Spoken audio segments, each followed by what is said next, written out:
बिस्मिल्लाहिर्रहमानिर्रहीम जी, हम अपने हाइड्रोपोनिक यूनिट के अंदर खड़े हैं। शाम का वक्त है और इसमें हमारे क्यूकम्बर्स जो हैं वो तैयार होना शुरू हो गए हैं।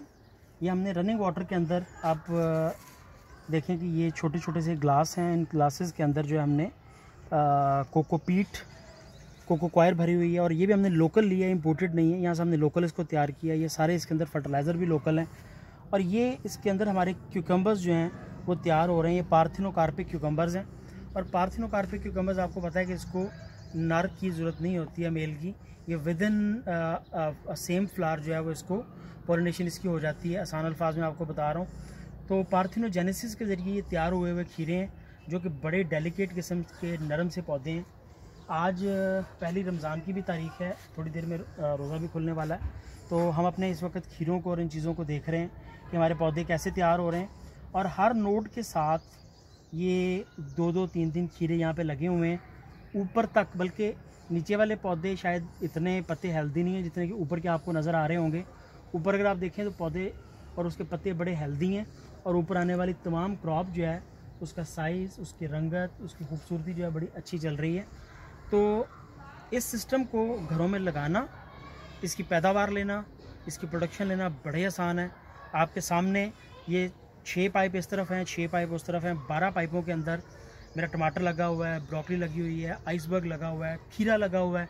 और खीरा जो कम से कम एक घर की ज़रूरत के लिए रोज़ के 4, 5, 6, 10 खीरे जो हैं इससे निकल आते हैं। सिर्फ इतने से पौधों से ये पौधे जो हैं वो बमुश्किल जो हैं वो 25 होंगे, 20 होंगे, लेकिन इसका रिज़ल्ट जो है वो आपके सामने है। आप इनको क्लोज देख सकते हैं कि इनका कितने खूबसूरत जो है वो खीरे नज़र आ रहे हैं आपको।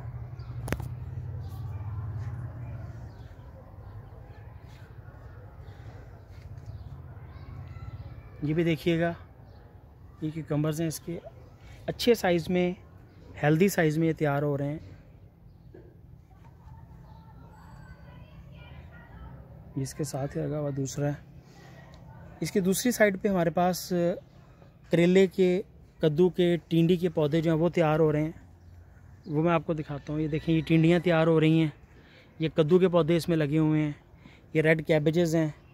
ये टमाटर तैयार हो रहे हैं। टमाटर भी इसमें काफ़ी हद तक हमारे कुछ सुरख हो चुके हैं, कुछ हो रहे हैं रास्ते में। ये इसके क्लस्टर्स बड़े अच्छे बन रहे हैं। ये करेले का पौधा है, इसके साथ भी करेला जो है वो लगना शुरू हो गया है। ये बल्कि अगर आप छोटा सा करेला ये ऑब्ज़र्व कर सकें, यहाँ पे ये छोटा सा करेला इसमें मौजूद है। और इसी तरीके से यहाँ पे कद्दू मौजूद हैं। ये कद्दू के फूल लगे हुए हैं, वाइट कलर में आपको फूल नज़र आ रहे हैं इसके। तो तोरी, कद्दू, करेला, ये टिंडियाँ इसके अंदर लगी हुई हैं। मस्क मेलन, खरबूजा, तरबूज तक हमने इसमें लगाया हुआ है। आने वाले दिनों में जैसे उनकी फसल तैयार होती है तो फिर आपको मैं दिखा भी सकूँगा। ये इसके अंदर टिंडी आपको लगी हुई नज़र आएगी। ये टिंडी इसके अंदर जो है वो लगना शुरू हो गई है।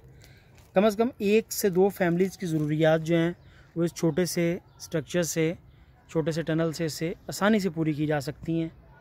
तो बाकी हमने यहाँ पे ज़मीनी चीज़ें भी बहुत सारी लगाई हुई हैं। एलोवेरा लगाया हुआ है।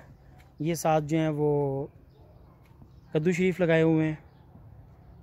पीछे खरबूजे भी हैं लगे हुए, से आपको डीप में नज़र आ रहे हैं। माड़ू कद्दू, स्क्वाशेस, जुकीनी बल्कि जिन्हें कहेंगे जी, वो इसमें मौजूद हैं। ये फूलों की बहुत सारी नर्सरी हैं। ये हमारे पास बड़े खूबसूरत पौधे जो हैं स्टीविया के मौजूद हैं। स्टीविया शुगर जो कि ऑर्गेनिक शुगर है, नेचुरल शुगर है और ये आम गन्ने की निस्बत कई गुना मीठी होती है, मैनी टाइम स्वीटर है और इससे आपकी कैलोरीज़ ऊपर नहीं जाती हैं, शुगर का लेवल नहीं। ये देखिए, ये हमारे पास बड़े बड़े पत्तों वाला जुकीनी जो है वो हमारे पास, माड़ू कद्दू जो है मौजूद है। और मैं इसको अंदर जाके दिखाता हूँ जी। ये इसके अंदर जुकीनी के मतलब यहाँ पे हर रोज़ हमारे पास एक आध सब्ज़ी जो है घर के खाने के लिए बड़ी अच्छी जो है वो तैयार हो जाती है। तो यहाँ पे मिर्चें, शिमला मिर्चें, ये बड़े बड़े टमाटर इसमें लगे हुए मौजूद हैं। पौधे ज़मीन के अंदर भी मौजूद हैं और उस सूरत के अंदर भी इसमें मौजूद हैं। और ये स्टीविया के पौधे हैं जो हमारे पास तैयार हो रहे हैं। Thank you very much to stay with us. अस्सलाम वालेकुम।